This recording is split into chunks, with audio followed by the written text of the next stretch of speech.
What's going on, guys? Chip Saffron here. Been a hot minute, I know, but I had to make a video on this. Look, the thing that happened is I was talking with someone earlier this week. No, totally random. We can get into that story another time. But the big things, we were talking about the relationships and like kind of specifically for Gen Z, how bad it's gotten. And I'm not gonna lie, guys, it's gotten pretty bad. Look, I even found some articles on it. I just thought I wanted to talk about it a bit. So, you want to hear me yap? Let's yap. Look, one of the big things I found was this one. Like a relationship therapist. Didn't even know that was a thing. Apparently that's a thing. But it's talking about Gen Z making mistakes because Gen Z, apparently we can't date. But I get it though, I get it. We were kind of introduced in the latter end of technology. It's a little weird, I guess. Anyways, so I was reading this article and I found the one thing is said about it right here is that we are too picky, is basically what it's saying. I'm not gonna lie, I kind of get it. I don't know about y'all and your dating experiences or your dating app experiences, but you see a lot of like really picky people, and it's kind of like weird that like people think it's that illusion of choice. I think they call it. It's weird, but like I agree. I think that's a really big issue with Gen Z. I think Gen Z doesn't really know how to deal with kind of becoming content or even compromises. I think it's a better way to put it. But overall, I think that Gen Z needs to work on approving people for who they are. I was having a conversation with someone earlier, and it seemed like they didn't even know what they wanted. Which, by all means, that's your right. You don't gotta know what you want. But it becomes a really big issue when you don't know what you want, and yet you're complaining that men are trash, women are trash. Gen Z typically needs to really like focus on like the bigger issues. Not they're not this tall, they don't make this much. Because someone could be X height or make X amount of dollars and still be garbage for you. You won't vibe with them. So I agree with this article. It's kind of like we are a little picky, not gonna lie. I think we just got social media and what it gives us and the choices we can make. So it kind of makes an issue. But that's that article, right? So I came across a different article as well, talking about tips that Gen Z could put, and I guess honestly it's gonna be the first time I looked at it. I just wanted to save it for y'all, so let's kind of see what this one covers. But from what I've seen so far, make your intentions known. Honestly, yeah, I agree. That is such a big issue that Gen Z does not do, and not even Gen Z, but like everybody as a whole. Everyone's so vague. We're in a nonchalant crisis. If we're gonna be honest, a nonchalant crisis, because the big things like, oh, I can't let someone know how I feel. They're gonna manipulate me, yada yada yada. But I mean, at the same time, though, like, it really should not be that deep. And I think social media has been a really big issue with that. I think we've come to like think, oh, well, if they're gonna manipulate me, or oh, I tell them how I feel, they're gonna take advantage of me. In reality, if you're not being real with your intentions at the beginning, you're just wasting each other's times. No one dates anymore. It's all situationships, and quite frankly, that's why. I think the fact that people aren't making their intentions known makes it very clear that it's a big issue. So, honestly, word of advice, take it from me, the chipmunk.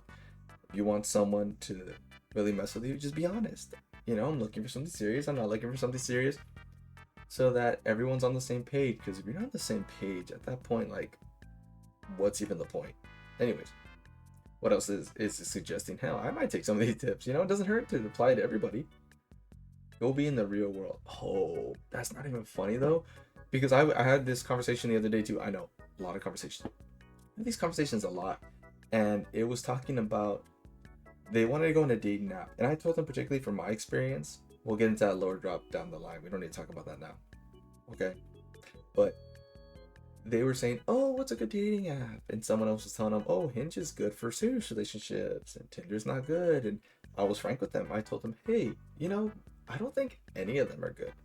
They all kind of mess up your mental, at least in my experience. And there's the algorithms too. It might show you who you're interested in, but then you're gonna pay a lot of money, and that's if you even run into someone you like, and that's if you meet their superficial expectations. A lot of complicated stuff. It's human psychology is weird once you really think about it. But anyways, and I was thinking, the most successful relationships I had, And anyone I know had been those people they meet in real life, jobs, friends, mutuals. So I agree. That's probably a really good take to go be in the real world. Because if you send someone a DM and you're like, "Oh, what's up, shorty?" Come on, that's not how you're gonna approach someone realistically. You're not really gonna understand them. You're not gonna be able to. You're gonna see a fake version of them because social media only shows you like a fake version of people. So honestly, go meet someone. In other words, guys, touch grass. Open body language. We're talking ranked now, ranked. Because when it comes to open body language, I think the really big thing is you need to know what you're looking for. I think with that it comes experience. But that one, I think that one more comes with like if you do your own thing. Like if you really show your own body language and you're like, hey, like I'm accepting of people's conversations. I'm open to talk. I'm open to hear someone out. I think as it gives you the tip, like have open body language. I think with that you'll also, get open body language, if that makes sense. I don't really know how to explain it. It's a little difficult, but basically if you just let someone talk and you talk to them and you just kind of like take it at a simple pace, I agree. I think that'll help you meet someone in a good way. Because if you're closed off, you're like, oh, I'm too cool to talk, I'm too cool to accept someone. It's just gonna shoot yourself in the foot. Like it's gonna backfire pretty bad. Add value to other people's lives. Mm, like I don't really know how I feel about this one. Let me see. It feels a little weird. Seeking validation, add value, focus on yourself, have a good time. I mean, I guess in that sense, it's like kind of like don't drag people down. I think it's really wishy-washy with that. Like, you don't want to be a simp either and basically be someone's servant. Kind of like a give and take. Like, yeah, I'm there for you, you're there for me. So if you take it in that aspect, probably probably a good idea. I probably agree. That's a pretty good idea right there too. But yeah, I found these two articles and I was like, I have to tell somebody. Like, yeah, I had to. Um, and there was a couple more I found. So I wanted to cover those too, save you all the trouble of finding it. Um, Also, before I continue with this, it's probably a really good time to mention. I mean, don't forget to like, comment, and subscribe. I know I'm trying to get a better take on this. I do gaming content every now and then. Sometimes I stream. It's been a while, not gonna lie, but I do have a Twitch. Um, but I really just want to talk about issues like people are facing. I think it's more important. A game every now and then is fine, but I think I'd really want to talk about, things people are going through or the day-to-day events going on. Um, who better to take news from than chipmunks, right? Because the world's nuts, you know what I mean? But no, on a serious note, though, I really want to kind of like get more of a feel of the day to day and connect more with people and cover the things that are really affecting us. Because, like, yeah, game's cool every now and then to play, but let's be real, our dating and our social interactions are not where they need to be. But anyway, so here's the other article I found about 78% of users report dating app burnout. That's a lot. That's a lot. And again, I don't want to make it about me. I don't want to make it about the chipmunk, but I completely agree. I'm burnt out. I don't like using them anymore. It's become a lot of like validation cesspools, if I'm gonna be honest with you, a lot of validation cesspools. But um most popular dating apps, Tinder, yeah, everyone knows about that one. Plenty of Fish. I personally haven't heard of that one. Yes, it's popular. Bumble. That's a big one. That's the woman focused one, right? I want to say that's the one that's women focused. They got a lot of backlash not too long ago when they were talking about like not being celibate and a big old mess. eHarmony, OkCupid, Hinge, Christian Mingle, Grindr, Her, Coffee Meets Bagel, right? I mean, as far as I know from like other things I've read in the past, a lot of these are owned by the same people. I want to say Tinder, I don't think Bumble, but Tinder, Hinge, OkCupid, Plenty of Fish, Coffee Meets Bagel. I think those are owned by the same ones like Match.com, Match Group, I think it's called. Like, pretty much, to sum it up, it is made to work against you. Like, It's not gonna show who you want. It's gonna make you pay. They're out to make money. Let's be real, they're out to make money. Like, I don't know if you ever used Hinge. Hinge is the one that, oh, the app designed to be deleted. You don't delete it. You don't delete it. Um, like a big thing I noticed is you'll find your type because that's what it does. You make an account, you go through people, you find your type. But the moment you find your type, you're never gonna see them. And if you do, it's behind the paywall. It's always behind a paywall. Like, have you seen the economy? Oh my gosh, it's crazy. And they want you to pay just to like someone. That's if they like you back. If you even come across theirs. But definitely not worth it. I gotta say that for sure. Dating app usage. Look, it's a lot of Gen Z. Oh, crazy amount of Gen Z on Tinder, especially. Tinder, Bumble, Hinge, like the big three. A lot of Gen Z. It's not surprising.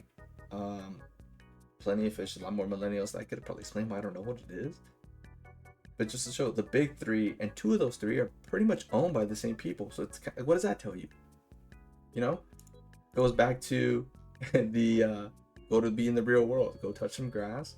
You go touch some grass, you might meet someone that's worth touching grass for. Just a lot of people. Average daily minutes spent on dating apps. Actually, it's pretty interesting. Again, this is the first time I'm seeing all this with y'all, so I'm seeing this for the first time too. I just want to see what it says. Females 52 minutes. Male, really? Okay, I'm not gonna lie, this is a pretty good surprise. I would always think because there's more guys on there that a lot more guys are on it day to day. I wouldn't think that the girls are on it day to day. That's a little interesting, not gonna lie. Gen Z, millennials, really? Gen X, you see, this is the part that explains. No, wait. Yeah, I'm surprised. I would think that it was a lot of Gen Z on more than the rest. But it's millennials and Gen X that are on it more. And a lot more, well, not a lot more, but females more than males are on it, which surprises me considering that I've seen some other statistics talking about males being a lot more than females on there, like number wise.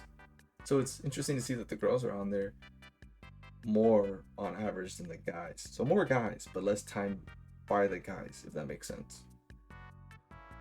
How to start a conversation.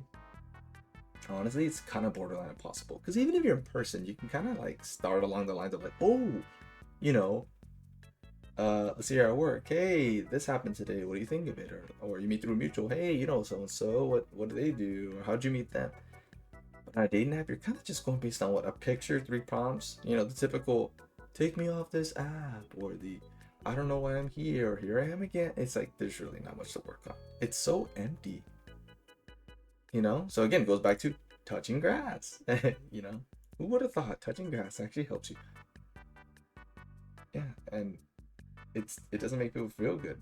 I see burnt out often, sometimes. So you see a lot of sometimes, often, always. Gen Z gets a lot of, like, pretty much never and rarely is not being touched on. For the most part, just mainly negative feelings people feel about dating apps, which doesn't surprise me in the slightest, to be honest with you. Why do they feel burnt out? They either connect with someone. Oh yeah, like I said, they're very empty on how they feel. They're just not meant for people. I don't know. It's weird. Being ghosted, that happens a lot too. The illusion of choice, you know, they say that, like, or getting FOMO. Like, people are afraid to commit now too, because like, oh, do I talk to this person and I miss out on 3 other people that I match with 4 other people? So it's kind of like this illusion of choice that you get, and it really ruins things. People ghost people. Feeling being rejected, but that's kind of given. That's gonna happen if you touch grass, to be honest. So it doesn't really matter. Time spent, I guess. Maintain your profile. I can see why it's failure to find good connection. I can see why that's a really big one. It's just really hard to vibe with someone when you just feel like the conversation's not going anywhere. Ask anyone you know who uses dating apps. They can tell you the same thing. Oh, the conversation was dead, or oh, I didn't feel like it was going anywhere. Like, it just always ends up like that, and it's so sad that that's the situation we're in. But again, touching grass, meeting people, you know, mutual connections. That's the thing you want to do. That's at least my advice. But again, I'm a chipmunk. What do I know, right? Be intentional, set boundaries. See, there it is again. Be intentional. That's a really big one. That's what we heard over here. that people weren't being intentional, right? Oh, wrong one, right? You gotta be intention. You gotta have your intentions known. Because if you don't have your intentions known, how are you gonna make sure you're on the same page? Really big thing. It comes down to maturity, to be honest. And I think as a whole, I think we need to reflect and realize that we're not as mature as we think we are. I'm afraid to get hurt. I'm afraid to be vulnerable. You gotta be honest. If you ain't honest, you're gonna lose your mind, and that's nuts. Um, 20 reasons. Y'all, I'm not gonna go through reading all the 20 reasons. You know, the articles are here if you want to go read them, but two right off the bat. I agree. I agree. Have you been in this economy? I'm sure you have. Expensive. You know the price of nuts now? It's expensive, man. I tried to buy a freaking pack of nuts. That's no longer $5. $10? No, thank you. I will have to go find my nuts somewhere else. Thank you very much. Too expensive self-esteem issues. I think that goes back to this one. They gotta connect. Now I think about it. It goes back to this one. You know? You don't get a connection to someone, you feel like you be ghosted, so you got self-esteem issues now. Social media as a whole can do that to you, which I always advocate to take a break from it. It'll burn you out, it'll mess you up mentally. You gotta take a breather from social media. I'm not gonna lie. Being single is more fun. On paper, it might be. But I don't remember last time I met a single person that wasn't miserable. It's just human nature, you know? Even as a chipmunk, it's nature for me as a mammal to want that connection. Everybody wants it. You don't want to admit it, but you gotta admit it. It's just in our nature. Financial independence. Yeah, I wouldn't really argue that one, but you know, really I'll say it's a big deal. Hookup culture. Yeah, that's another one. That's another one. You know how many people I've met and spoken to that's the issue they run into where they try to connect with someone, the other person's like, oh, I'm not looking for something. But they really, don't make that clear. So like that's the whole intention issue, and you're here committing time, and they just want hookup stuff, and it messes up everything. Gen Z just has trust issues for reasons like that. Paralyzed by choice, illusion of choice. I was telling y'all, the illusion of choice is a really big issue too. That's what I was trying to tell you. No one listens to the chipmunk. High divorce rate, yeah, but that was kind of always a thing, right? Wasn't that always an issue? High divorce rates. So I wouldn't really see that too much. Also, culture, people are busy, but again, I think that goes back to the whole, things being more expensive issue. So I don't really argue that. Um, Everything else seems okay. Oh, unrealistic expectations. Yeah, like I said, oh, X amount of X amount of dollars, and I need this, I need that, and it's like we're only human. We can only do so much. You can't expect someone who's barely able to get a part-time job in this economy to also take you out to 5-star restaurants. Come on, let's be real. Let's be real here. That's impossible. Fear of being vulnerable. Didn't I not tell you? Didn't I tell you? Come on. It's nuts. I'm telling you, it's nuts. People are afraid. Like, it's pride. And it's like, oh, I don't want to be hurt. But what are you more afraid of? Afraid of being hurt, or are you afraid of being alone? When that fear outweighs the other, you're going to take that leap. I'm telling you, it's crazy. Career focus, yeah, makes sense. Interactions online, yeah, no one's touching grass. Commitment issues, back to hookup culture. Traditional things, liberalization, social media. I told you, social media. It's a really big one. Dating app fatigue. They all come in hand. I'm telling you. Look, if we're gonna be honest here, the big issues that we're seeing throughout all these things is that people need to be more vulnerable. If you're gonna take it from the chipmunk, take this. Be more vulnerable. Be more intentional. What's the other ones? Intentional, vulnerable, as well as realistic, and be yourself. It's real cheesy, but you gotta be yourself, and you gotta go touch some grass. You want to meet someone, you ain't gonna meet them being a fake person online, but you're real, authentic in person. That's your best bet. But again, that's just my advice on chipmunk. I just needed to say that. I wanted to just speak that, but any more stuff I find interesting, I want to spread it with y'all just because I can. Why not? But if y'all liked what you saw, don't forget to like, comment, subscribe. And I'm honestly curious to see what your thoughts are on the dating market. What do you think? How can Gen Z fix himself? If you have any, experiences yourself, feel free to let me know. I want to read it. I want to know, because I know we're not alone in this. Everyone's going through it. Every generation, but especially Gen Z, because we're in that weird middle ground of like technology we grew up with. But like I said, feel free to leave the comments. I can't wait to read them. and I'll catch you on the next one. Adios.